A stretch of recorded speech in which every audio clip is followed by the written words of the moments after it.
Olá pessoal, bem-vindos ao 13º dia da nossa leitura do livro de Mateus e hoje a gente vai falar um pouquinho sobre a parábola do semeador, mas como a gente tem um bocado de coisa para falar, tiro curto, vamos lá. Parábola do semeador, Jesus compara 4 tipos de solos diferentes em que a palavra de Deus, que é uma boa semente, acaba caindo. Um solo que na verdade é o meio do caminho, um solo rochoso, um solo cheio de espinhos e um solo bom, de fato. Então a gente tem aqui 4 cenários diferentes de solo. E o que ele vai mostrar para a gente? Que o primeiro solo, que é o meio do caminho, ele é um solo em que a semente cai e ela acaba sendo comida pelos pássaros que estão ali no caminho. Por quê? Porque você não tem raiz, não é um lugar apropriado. Só que lembra, o solo é o coração do ouvinte, não é responsabilidade da semente. O solo é responsabilidade daquele que cuida do solo. E Jesus está falando claramente, essa pessoa é aquela que aquilo que é colocado é roubado, é levado pelo maligno do seu coração. E isso acontece por causa de um solo de uma pessoa que não entende, não compreende aquilo que está sendo colocado. Entenda uma coisa, nós hoje, às vezes, a gente não entende alguma coisa, mas existem várias ferramentas, várias formas da gente conseguir aprender e entender aquilo que está sendo colocado, vários planos de leitura. É nossa responsabilidade, a gente não pode colocar como desculpa o fato daquilo que a gente ouve entrar por um ouvido e sair pelo outro. Daí Jesus fala do segundo, que é um solo rochoso, não existe raiz profunda. E o que ele diz é que essa semente, ela torra quando vem a luz do sol. Só que o sol é muito importante para o crescimento de plantas, de plantação. Só que o sol aqui nesse caso acaba torrando. Por quê? Porque não existe raiz profunda, embora essa pessoa tenha recebido a palavra com alegria. E Tiago, lá em Tiago 1:2, ele começa dizendo que a gente tem que ter, por motivo de grande alegria, o fato da gente passar por várias provações. E ele cria uma corrente falando que a aprovação vai levar a gente à perseverança, a perseverança vai levar a gente a um nível de integridade, perfeição, para que nada nos falte.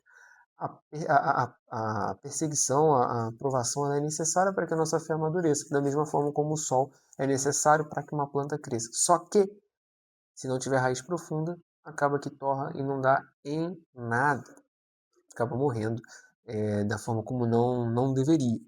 Já o terceiro solo, ele vai trazer que é um solo espinhoso, esses espinhos sufocam aquilo que está sendo plantado, e Jesus compara esses espinhos, aqui, ó, o que foi semeado entre os espinhos é o que houve, porém as preocupações deste mundo e a fascinação das riquezas sufocam a palavra e ela fica infrutífera. Em algumas outras versões, a palavra fascinação está até colocada como o engano das riquezas. E aqui isso me chama a atenção para uma coisa muito interessante. Lá em Gênesis 3, a gente encontra isso que eu vou falar mais nas versões do João Ferreira de Almeida. Ele traduz algo muito interessante quando ele vai falar da hora em que Eva olha para a árvore e ela decide comer da árvore do conhecimento do bem e do mal. Diz assim: vendo a mulher que a árvore era boa para se comer, agradável aos olhos e árvore desejável para dar entendimento, tomou do seu fruto e comeu, e deu também ao seu marido, e ele comeu. Boa, agradável e desejável. Talvez isso te lembre, esses 3 elementos te lembrem uma coisa interessante que está lá em Romanos 12:2, quando Paulo diz que a vontade de Deus é boa, agradável e perfeita.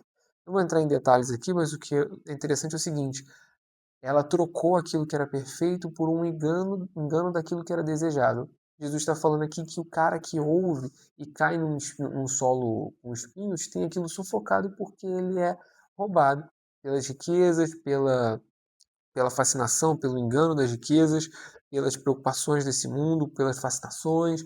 Então, mais uma vez, a gente tem aí o desejável afogando, ou abafando, ou asfixiando aquilo que deveria crescer. Mas aquele que cuida do seu coração, do seu solo, e permite que ele seja uma boa terra, esse vai ser quem vai ouvir, vai compreender e vai frutificar.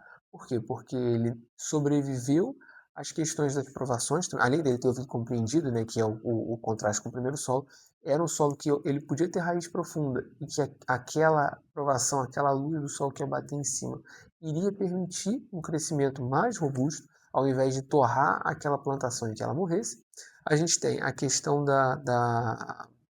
de não ser um solo onde ela vai ser asfixiada, porque aquele solo está cuidado para que outras coisas não matem aquela plantação, mas aí sim ela dê bastante fruto.